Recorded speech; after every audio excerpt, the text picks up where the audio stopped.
The massive Imperial scanning ship hung motionless against the backdrop of endless stars. Inside the vessel's dimly lit command center, Imperial Commander Davis stood with his hands clasped behind his back, staring at the holographic display of a newly discovered solar system. His cold eyes focused on the third planet from the sun, a beautiful blue marble wrapped in swirling white clouds. "Another primitive world," Davis muttered, stroking his gray beard. The initial scans showed signs of civilization. Artificial satellites, a single space station, and some minor colonies on their moon and red neighbor planet. Nothing impressive by Imperial standards. The Empire had conquered over 200 species across the galaxy. Their method was always the same: find developing civilizations, overwhelm them with superior technology, and add them to the ever-growing list of subjugated races. It was almost boring now. "Sir," called out Lieutenant Mark from his monitoring station, "we're picking up their communications.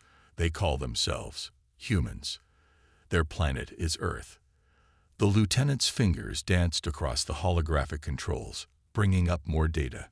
"They appear to be divided into various nations, though they have a unified space program." Davis nodded absently.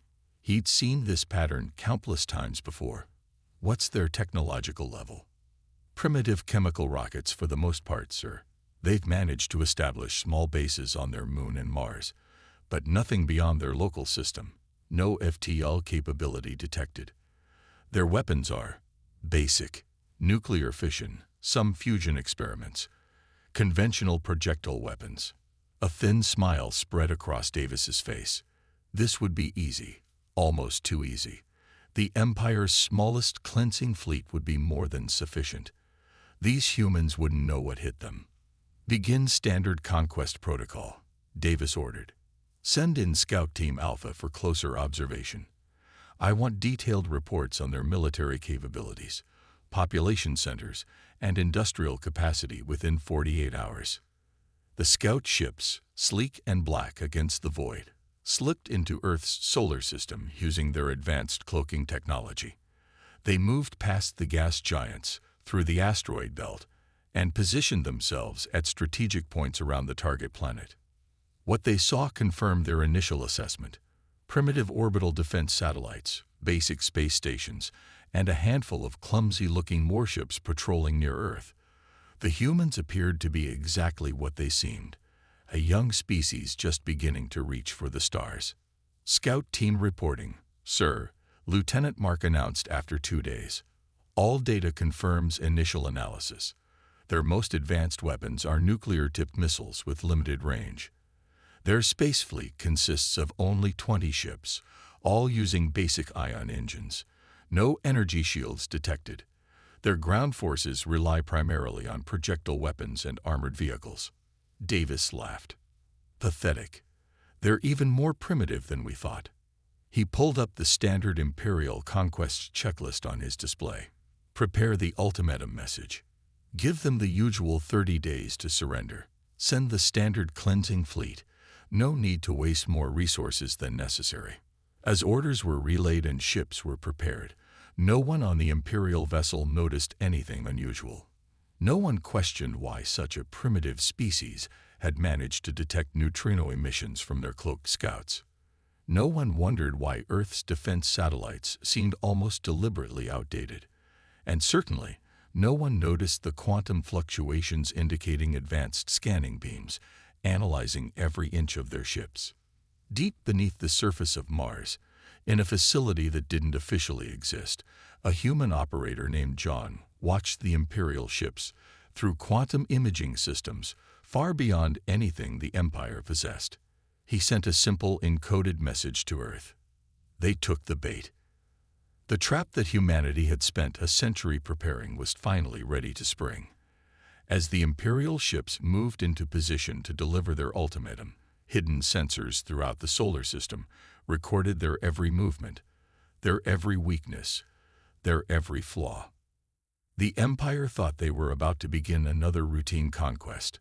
They had no idea they were about to become part of humanity's most elaborate deception. Commander James Miller stood in Earth's Defense Force headquarters, a vast underground complex beneath the Rocky Mountains.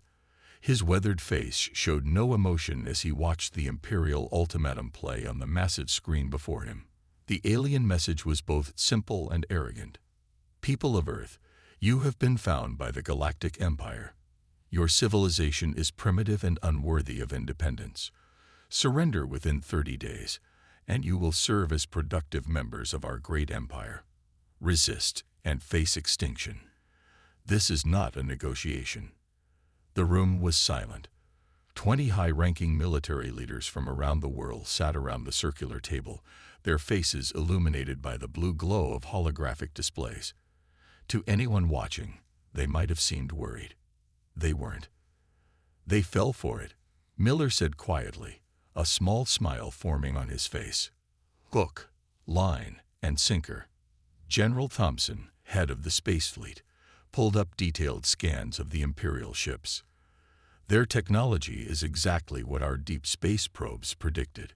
Energy shields, plasma weapons, and basic faster-than-light drives. Nothing we haven't seen before. What about their numbers? Asked Miller, walking around the table. A small cleansing fleet, just as we hoped. 20 warships, 2 carrier vessels, and about 100 fighter craft. They think it's more than enough to handle our primitive civilization. Thompson's laugh was deep and confident. For over a century, humanity had maintained a careful facade. After discovering the wreckage of an Imperial scout ship in Antarctica in 2357, Earth's nations had united in secret. While showing the world, and any watching aliens a picture of slow, struggling progress into space, they had been building something else entirely. Miller pressed a button on the table's surface, and a new hologram appeared, a real-time map of Earth's solar system. Thousands of dots appeared, representing humanity's true fleet hidden throughout the system. Some were cloaked in the asteroid belt, others hidden in underground bases on Mars, and many more disguised as space debris in orbit around various planets. Begin Operation Silent Shield, Miller commanded. All ships maintain stealth protocols. Let them think their sensors are working perfectly. Let them think they see everything. Around the solar system, human ships remained invisible, their quantum cloaking technology far beyond anything the Empire could detect. Each vessel was a masterpiece of engineering, combining reversed-engineered alien tech with humanity's own innovations. "Sir," called out Technical Officer Wilson from his station, "the Empire is beginning their standard pre-invasion scan of our system. Their ships are spreading out exactly as predicted." Miller nodded. "Let them scan. Our fake bases on Mars and the Moon are transmitting exactly what they expect to see. Primitive reactors, basic life support systems, and lots of scared humans preparing for hopeless resistance." The next few hours were a carefully choreographed dance. Imperial scouts moved through the solar system, their crews completely unaware that every movement was being watched, analyzed, and recorded by humanity's quantum sensors. "Message from Deep Space Station Beta," Wilson announced. "The Empire's main fleet remains in position at the edge of their territory. They're not calling for reinforcements. They really believe this small force is enough." Miller walked to the giant window overlooking the underground hangar where Earth's primitive space fleet sat. These ships, with their chemical rockets and basic armor, were nothing more than props in humanity's greatest performance. The real fleet, hidden throughout the solar system, was something else entirely. "Send the response to their ultimatum," Miller ordered. "Keep it fearful but defiant.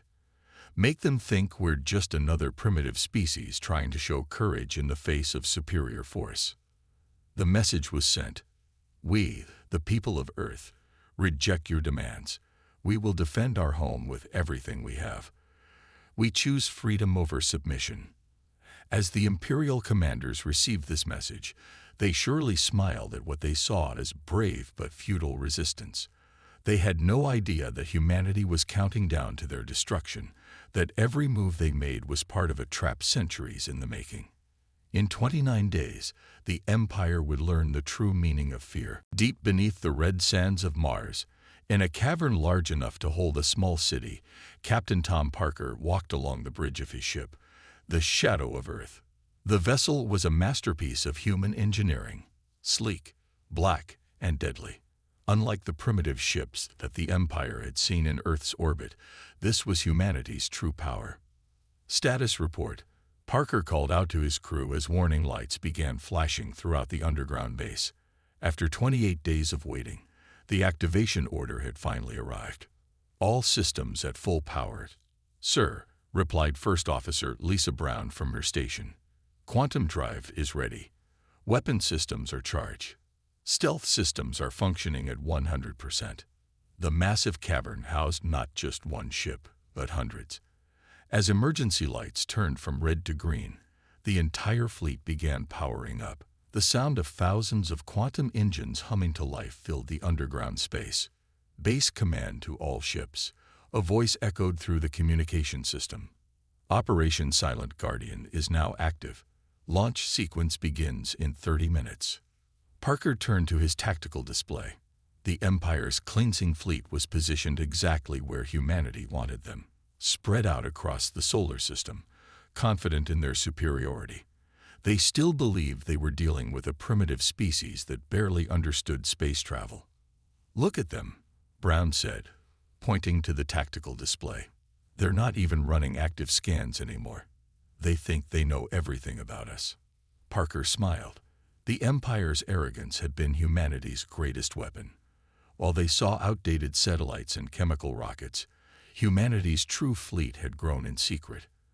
Every asteroid base, every underground facility, every seemingly abandoned space station held a deadly surprise. "Message from Earth Command," the communications officer announced. "All ships prepare for synchronized reveal. Quantum cloak disengagement in 20 minutes.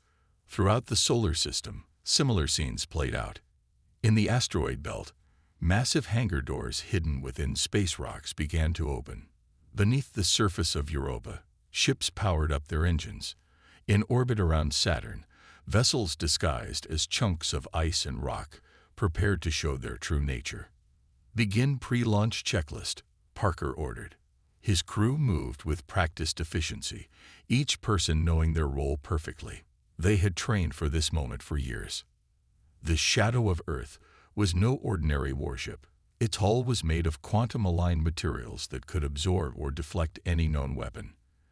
Its engines could bend space itself, making it faster than anything the Empire possessed. But its true power lay in its main weapon, a gravity lance that could tear apart the fabric of space-time. "Sir," Brown called out, "look at these readings from the Imperial fleet. They're preparing for their final approach to Earth. They still think we're going to surrender." Parker watched the tactical display as the Empire's ships moved into attack formation. Their scanning systems were minimal, their weapons powered down. They expected no resistance beyond a few desperate missiles and outdated space fighters. "All hands," Parker announced over the ship's communication system. "This is the moment we've prepared for. In 15 minutes, we show the Empire that humanity is not their prey." Throughout the ship, crew members checked their stations one final time. Engineers monitored the quantum drive's power levels. Weapons officers calibrated their targeting systems. Medical teams stood ready, though they hoped their services wouldn't be needed. 10 minutes to cloak disengagement, Base Command announced. The massive doors above the underground base began to open, revealing the red Martian sky. Similar doors opened across the planet's surface, each concealing another ship of humanity's true fleet. 5 minutes, came the next announcement. Parker took his command chair and looked at his crew. They were calm, professional, ready. This wasn't just another drill.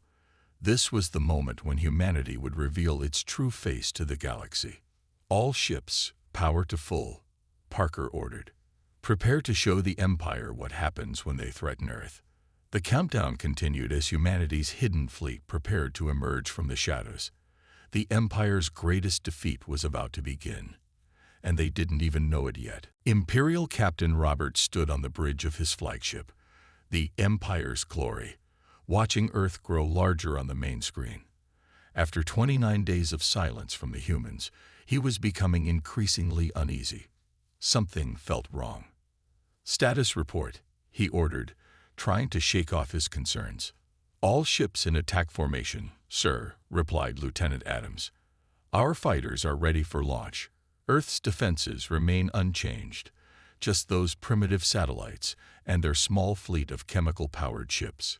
Robert walked to the tactical display, studying the human solar system. Everything looked exactly as it had for the past month. The humans had made no aggressive moves, hadn't tried to hide their military assets, hadn't even attempted to evacuate their cities. "Any response to our final warning?" Robert asked. "No, sir. Complete silence for the last 12 hours. This wasn't normal. In his 15 years of participating in imperial conquests, Robert had never seen a civilization react this way. Usually there was panic, desperate diplomacy, or futile attempts at resistance. But this silence, it was unnerving. "Captain," called out the sensor officer, "I'm detecting some strange energy readings from the asteroid belt." "Probably just mining operations," Robert dismissed. "Their primitive sensors can't even detect our scout ships. There's nothing they could hide from us." But as the Imperial fleet passed Mars' orbit, more officers began reporting anomalies. Brief energy spikes that disappeared too quickly to track. Momentary gravitational disturbances that shouldn't exist. Strange quantum fluctuations that their sensors couldn't explain. "Sir," Lieutenant Adams said hesitantly, "maybe we should run a full sensor sweep." Robert considered it. A full sweep would take time and energy, but something about this situation wasn't sitting right. He was about to give the order when all hell broke loose. The ship's A suddenly screamed warnings. Hundreds of quantum signatures appeared out of nowhere. The tactical display lit up with new contacts appearing everywhere, behind asteroids, emerging from Mars, rising from Earth's moon. "Impossible," Robert shouted. "Where did they come from? How did they hide from our sensors?" Before anyone could respond, a transmission cut through all Imperial communications. The voice was calm, confident, and terrifying in its simplicity. "Imperial Fleet, this is Commander James Miller of Earth's Defense Force. You came here expecting to find a primitive civilization ready for conquest. You were wrong." Robert watched in horror as the tactical display revealed the true scale of humanity's fleet. The ships were unlike anything he had ever seen. Their design was alien even by Imperial standards, sleek, dark vessels that seemed to bend the light around them. "Status report." "Now," Robert demanded. "Sir, we're detecting energy readings off the scale. Their weapons are, sir, we can't even measure their power levels. Their technology is far beyond anything in our database." More human ships appeared by the second. They had been there all along, hidden by technology the Empire didn't even know was possible. The cleansing fleet, which had seemed so overwhelming against what they thought Earth possessed, now looked tiny and vulnerable. "Get us out of here," Robert ordered. "Full power to engines. Call for reinforcements." But as his crew rushed to obey, something even more terrifying happened. Every attempt to activate their faster-than-light drives failed. Every distress call disappeared into silence. The human fleet had them completely trapped. Commander Miller's voice came through again. "For centuries, we watched your empire destroy civilizations. We studied your tactics, your technology, your weaknesses. We could have revealed ourselves at any time, but we waited. We needed you to show your true nature. And you did, just as we knew you would." Robert stood frozen, watching as the human fleet moved into perfect attack positions.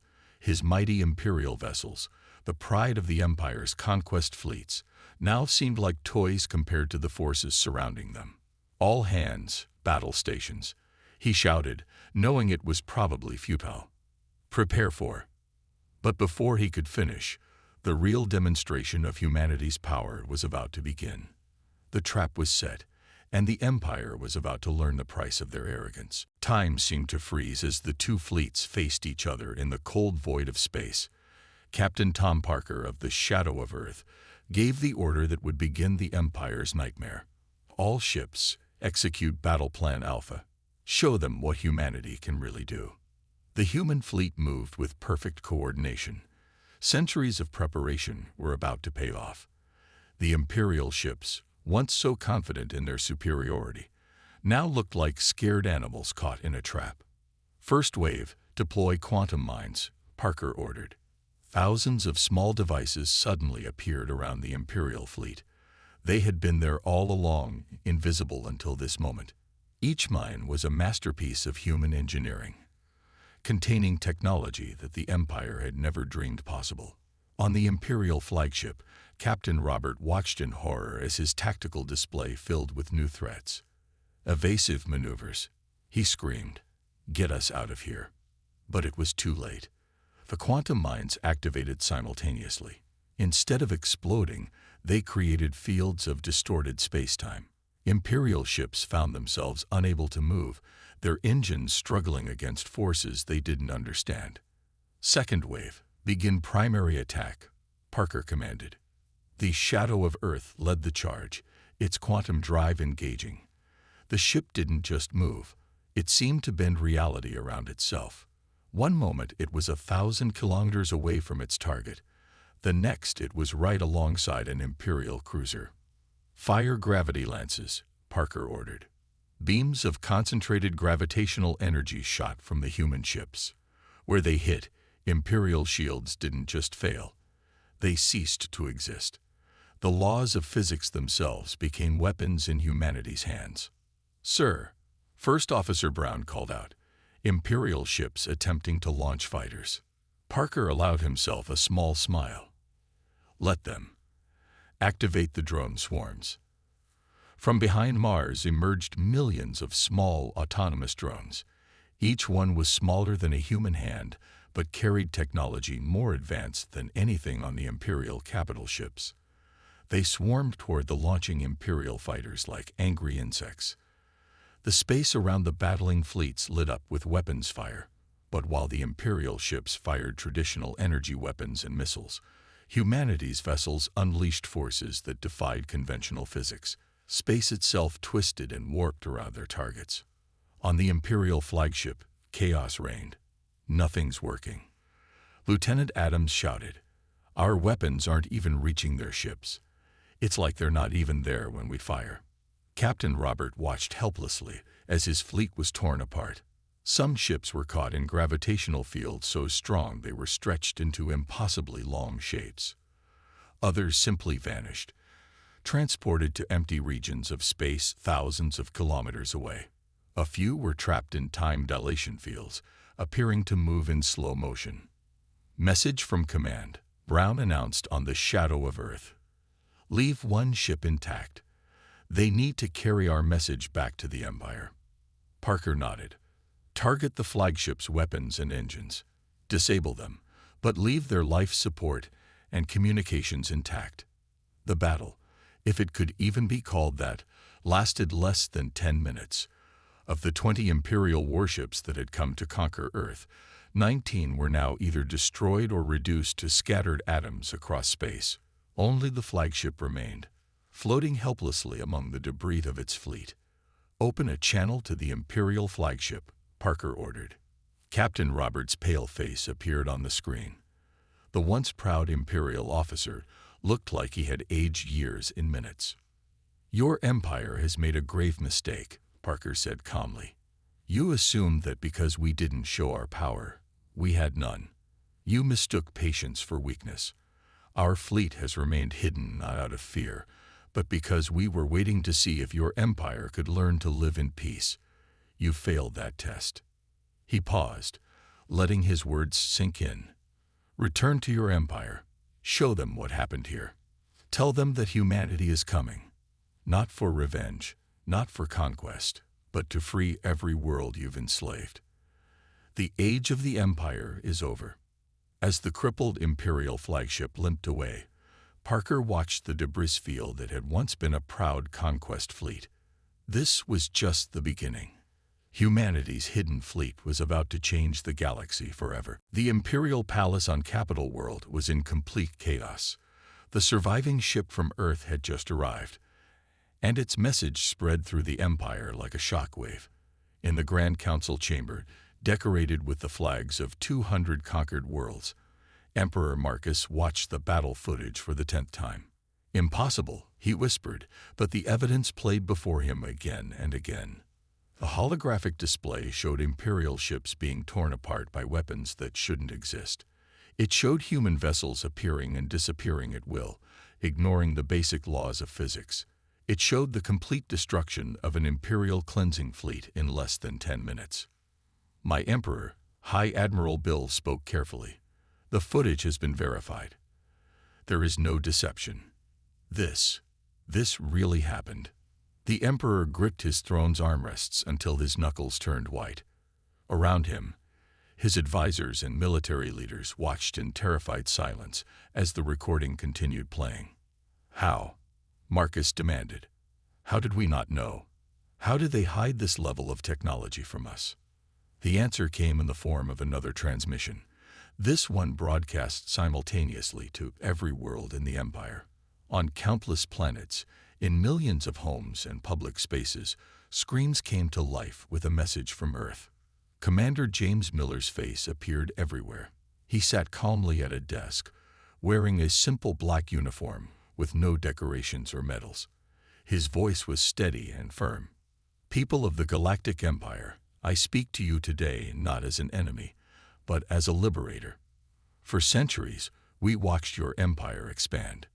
We watched you conquer peaceful worlds. We watched you enslave entire species. We could have stopped you at any time, but we needed to understand the full extent of your crimes." The transmission switched to show evidence of Imperial atrocities, the bombing of civilian populations, the destruction of ancient cultures, the enslavement of entire species. All of it carefully documented by humanity's hidden observers over the centuries. In the palace, Emperor Marcus slumped in his throne. "Shut it off," he ordered weakly, but no one moved to obey. The message continued. "Today, we reveal ourselves not just to your leaders, but to every being under Imperial control. We have shared proof of the Empire's crimes with every world in your territory. We have shown them the truth about their so-called protectors.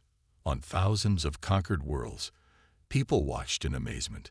Many had suspected the Empire's true nature, but none had dared to resist. Now, they saw hope for the first time in generations.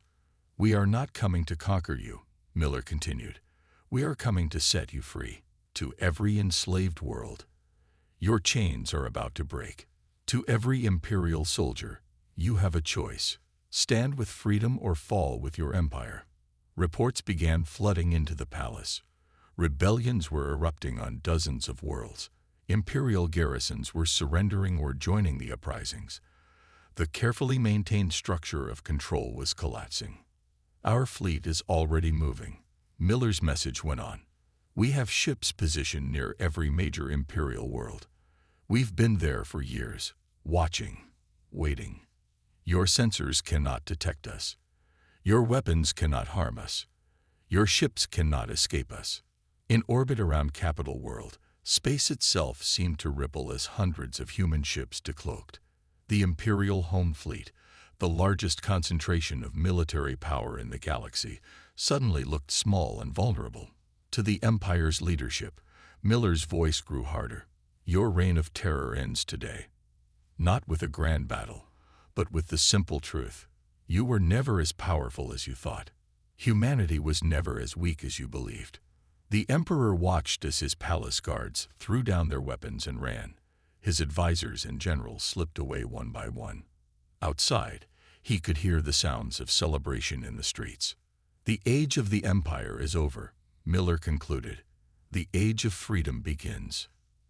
As the transmission ended, Emperor Marcus sat alone in his vast chamber, watching through the windows as human ships descended from the sky.